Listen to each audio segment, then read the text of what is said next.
नमस्कार, मी प्रभाकर लोंढे, खडतर प्रवास वर्तमानपत्राचा तथा खडतर प्रवास यूट्यूब चॅनलचा मुख्य संपादक। आज आपण धाराशिव येथील जिजामाता उद्यान या ठिकाणी आलेलो आहोत। या ठिकाणची परिस्थिती आपण दाखवणार आहेत। हे उद्यान किमान 20-25 वर्षापासून बंद अवस्थेत, पडलेल्या अवस्थेत आणि खराब अवस्थेत आहे। याकडे नगरपालिकेच्या प्रशासन विभागाने कसल्याही प्रकारचं लक्ष दिलं नाही। सरकार किती आले, सरकार किती गेले, पण नगरपालिकेच्या माध्यमातून या जिजामाता उद्यानमध्ये वयोवृद्ध माणसं विश्रांतीसाठी येत असतात, आपल्या नातवाला घेऊन येत असतात। त्या उद्यानाची अवस्था आपण दाखवणार आहोत। या उद्यानाच्या पुढे हे डुकरं आहेत, एक डुकर मेलेलं आहे। घाणीचं साम्राज्य या ठिकाणी जिजामाता उद्यानमध्ये आहे। या ठिकाणाकडे नगरपालिका लक्ष देईल का?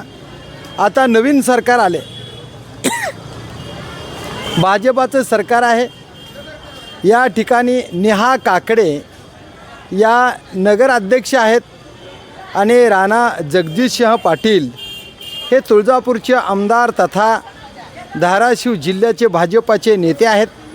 हे कधी लक्ष देणार आहेत आणि कधी कामाला सुरुवात होणार आहे, याकडे पूर्ण जिल्ह्याचं लक्ष आहे।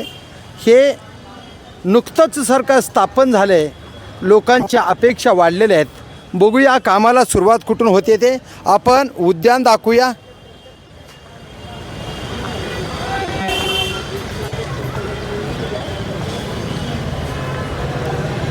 हे घाणीचं साम्राज्य,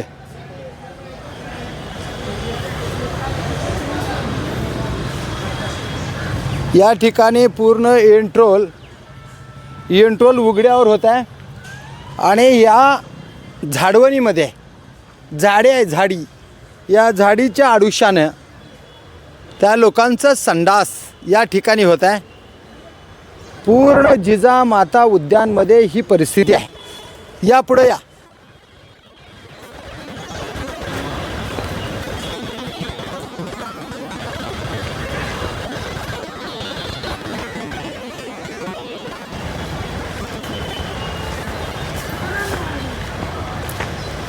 हे जिजामाता उद्यानाचा परिसर आहे। जागा खूप मोठ्या प्रमाणात आहे।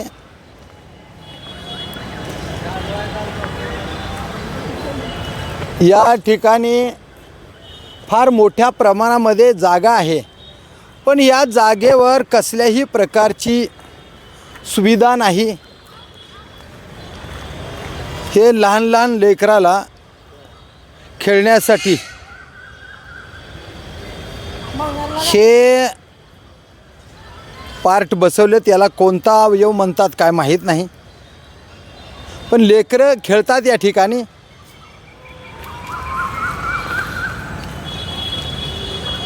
या ठिकाणी कारंज्याचा एक हौद दिसतोय। या या या काय काय आहे सांगा? अहो या ना, सांगा। घसरगुंडी वगैरे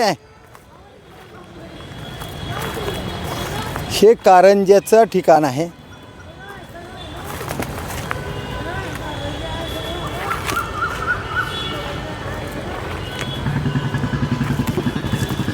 बंद अवस्थेत आहे। येणारे बघा, हिरो येणं पटपट पटपट।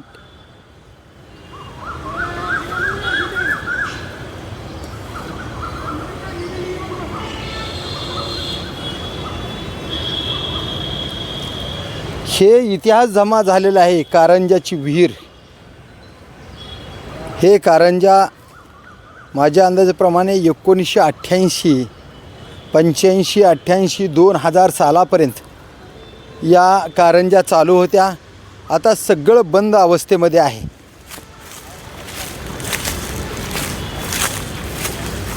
हे लेकरांना खेळण्यासाठी विविध मशीन्स फिट केलेले आहेत।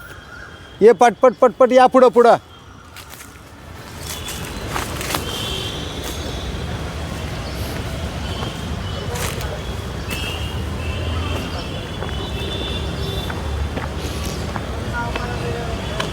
या ठिकाणाहून या जिजामाता उद्यानामध्ये लोक येण्यासाठी आणि जाण्यासाठी ह्या पायऱ्या आहेत, पण आता हे सगळं बंद अवस्थेमध्ये आहे. हे घाण या ठिकाणी आणून टाकलेले आहे. ही मेन कपड्याच्या पिशव्या वगैरे घाण, विविध प्रकारची घाण या ठिकाणी या उद्यानामध्ये घाणीचं साम्राज्य. लोक अक्षरशः संडास करतात. या ठिकाणाकडं आता नवीन आलेलं सरकार किती लवकर लक्ष देणार आहे हे आपल्याला पाहायचं आहे.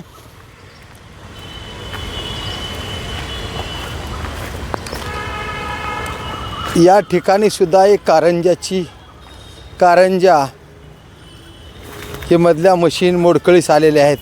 ही सगळं इतिहास जमा झालेला आहे.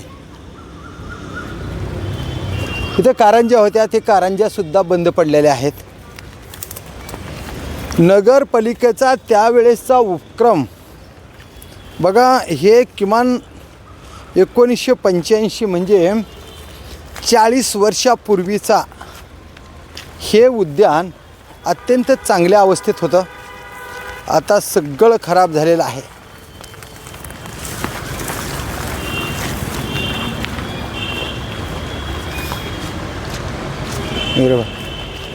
ही इथे एक विहीर आहे, विहीर.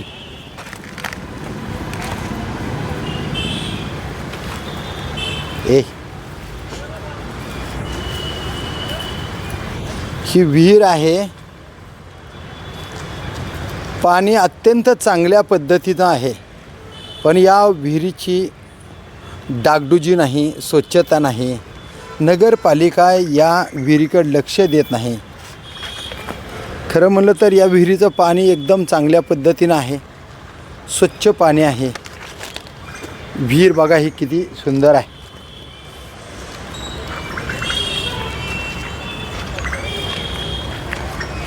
विहिरीचं पाणी अत्यंत चांगलं आहे. ह्या विहिरीचं पाणी इथल्या भागामध्ये पुरवलं जात होतं अशी माहिती मिळते, पण आता या विहिरीमध्ये पूर्ण घाणीचं साम्राज्य आहे. पाणी एकदम चांगलं आहे, फक्त स्वच्छता नाही. या विहिरीची डागडुजी झाली तर आता चांगल्या पद्धतीनं हे चालू होऊ शकतं आहे. या ठिकाणी एक हौद बांधलेला आहे. या हौदामध्ये सुद्धा पाणी आहे.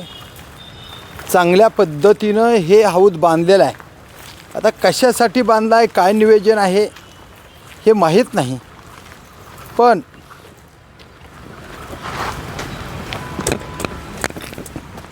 हे बघा पाणी आहे, ज्यात तुडुंब भरलेला आहे. हौद नियोजन काय आहे हे माहीत नाही, पण नियोजन जे बी असेल ते चांगलं आहे. यापासून जनतेला निश्चित फायदा होण्याची शक्यता नाकारता येत नाही. 100% जनतेची सेवा होण्यासाठीच हे नगरपालिकेने हौद बांधलेला असावा.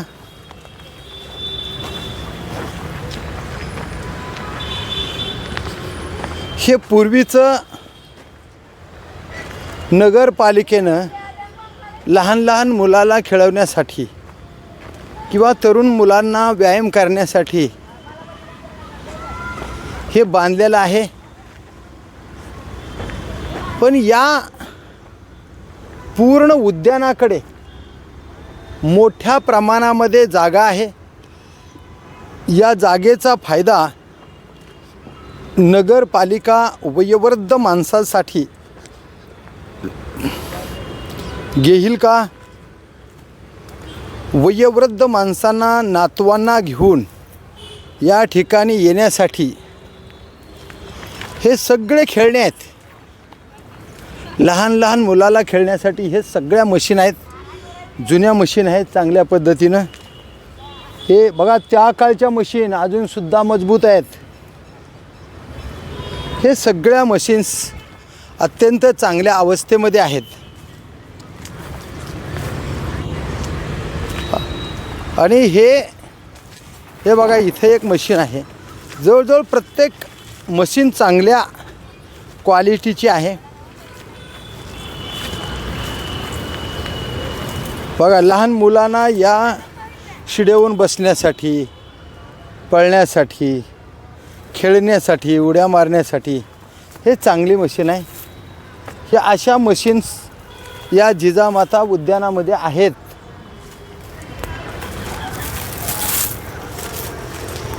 या ठिकाणी अजून खाली उतरण्यासाठी हे बघा बरेचशा मशीन आहेत ही जुन्या. हे पुढे वा, हे जुन्या मशीन आहेत.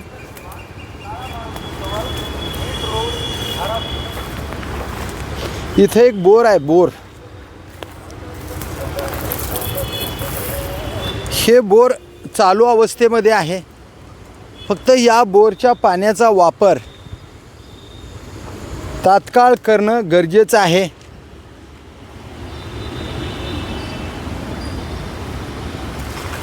या पायऱ्या आहेत, इथून वरी जाता येते. ये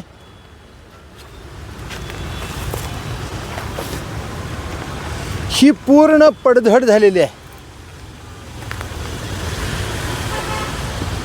या पायऱ्या आहेत, फक्त याची डागडुजी करणं गरजेचं आहे. पायऱ्या एकदम चांगल्या दर्जाच्या आहेत, फक्त डागडुजी करणे आणि या जिजामाता उद्यानाचा वापर नव्यानं करण्यासाठी 2026मध्येच, याच वर्षामध्ये हे जिजामाता उद्यान वापरण्यासाठी मोकळं व्हावं अशी अपेक्षा आता पूर्ण जनतेची आहे. आपण हे फक्त जनतेच्या हितासाठी दाखवतो. हे जिजामाता उद्यान हे पूर्ण झाडवण आहे आता, आणि चांगल्या प्रकारचे दर्जेदार झाडंसुद्धा या ठिकाणी लावलेले आहेत. फक्त बाबळी, कुत्तर बाबळी या जर तोडल्या गेल्या आणि लावलेले झाडं जे आहेत त्याची जर निगा राखली गेली तर अत्यंत चांगल्या पद्धतीचं हे जिजामाता उद्यान आहे. या उद्यानाकडे आता पूर्ण हे धाराशिव जिल्ह्याचं लक्ष आहे. याकडे स्वतः जातीने राणा जगजितसिंह पाटील साहेब यांनी या उद्यानाकडे स्वतःहून लक्ष द्यावं, नगरपालिकेला आदेश करावे आणि धाराशिव शहरासाठी 140 कोटी रुपये जे विकासासाठी आले, धाराशिव शहराचा विकास, मग ते रोड असतील, नाले असतील, कचरा डेपो असेल, जिजामाता उद्यान असेल, माणसांचा बाजार असेल, जनावरांचा बाजार असेल, भाजी मंडई असेल, विविध ठिकाणचे वाचनालय असतील, विविध ठिकाणी वयोवृद्ध माणसाला थांबण्यासाठी, नातवंडाला खेळवण्यासाठी वेगवेगळ्या प्रभागामध्ये उद्यानं उभा करता येतील अशा पद्धतीची लोकांना अपेक्षा आहे. तर आपण स्वतःहून लक्ष देऊन शहराचा विकास करण्यासाठी 140 कोटी रुपये या धाराशिव शहराच्या विकासासाठी वापरणार का, याकडे आता धाराशिव शहरातल्या सर्व जनतेचं आणि जिल्ह्यातील सर्व जनतेचं लक्ष आहे. तर बघूया नगरपालिकेच्या माध्यमातून या शहराचा विकास होईल का, ते पाहूया येणाऱ्या काळातच. मी प्रभाकर लोंढे, खडतर प्रवास वर्तमानपत्राचा तथा खडतर प्रवास यूट्यूब चॅनलचा मुख्य संपादक. या चॅनलला सबस्क्राईब करा, शेअर करा, लाईक करा. आपले कमेंट, आपले विचार, आपल्या कमेंट बॉक्समध्ये नोंद करा. खरं म्हणलं तर काही भाजपाचेच कार्यकर्ते कमेंट नोंद करा असं म्हणलं तर एका कार्यकर्त्यानं लिहिलं, आतापर्यंत अशा बातम्या का सुचल्या नाहीत. माझं त्यांना विनंती आहे की खडतर प्रवास यूट्यूब चॅनल सबस्क्राईब करा, बघा आणि या अगोदर जिजामाता उद्यानाच्या बातम्या किती लावल्या, जनावराच्या बाजाराच्या लावल्या, माणसांच्या विविध खाद्यपदार्थ मिळण्यासाठी बाजाराच्या बातम्या लावल्या, आठवडी बाजाराच्या बातम्या लावल्या. हे चॅनल कोण्याही राजकीय पक्षाच्या नेत्याच्या बाजूनं बातम्या देणार नाही. एवढं मात्र निश्चित की जी सरकार आहे, जे सरकार शहराचा विकास करू शकतं, जिल्ह्याचा विकास करू शकतं, राज्याचा विकास करू शकतं, देशाचा विकास करू शकतं, त्या सरकारला भांडण्याचा अधिकार सर्वसामान्य जनतेचा आहे. आणि जनतेच्या वतीनं पत्रकार म्हणून जे सत्य बातम्या आहेत ते आम्ही जनतेच्या हितासाठी देणारच. मग तो शिवसेनेचा असो, भाजपाचा असो, काँग्रेसचा असो किंवा राष्ट्रवादी काँग्रेस पक्षाचा असो किंवा विविध पक्षाचा नेता सत्तेत असो, त्या सत्तेतल्या व्यक्तीला, सत्तेतल्या नेत्याला न्याय मागणं हे जनतेचं काम आहे. ते आम्ही जनतेच्या वतीनं पत्रकार म्हणून आम्ही मागत राहणार आहेत. आणि सत्य बातम्या, खऱ्या त्या खऱ्या आणि खोट्या त्या खोट्या बातम्या आम्ही देत राहणार. आपण त्याच्यावर विचार करावा आणि अंमलबजावणी करावी आणि जनतेच्या हितासाठी आपण काम करावं. कारण जनतेचं मतदान आपण घेतलेलं असते, जनतेला आश्वासन आपण दिलेलं असते, ते आश्वासन आपण पूर्ण करावे एवढीच अपेक्षा सत्तेतल्या नेत्याकडून पूर्ण जनतेच्या वतीनं खडतर प्रवास यूट्यूब चॅनल करत आहे. तर पाहूया येणाऱ्या काळामध्ये कसा धाराशिव शहराला न्याय मिळेल, तेच येणाऱ्या काळात. धन्यवाद धाराशिवकर. जय हिंद, जय महाराष्ट्र. मी संपादक खडतर प्रवास प्रभाकर लोंढे. धन्यवाद.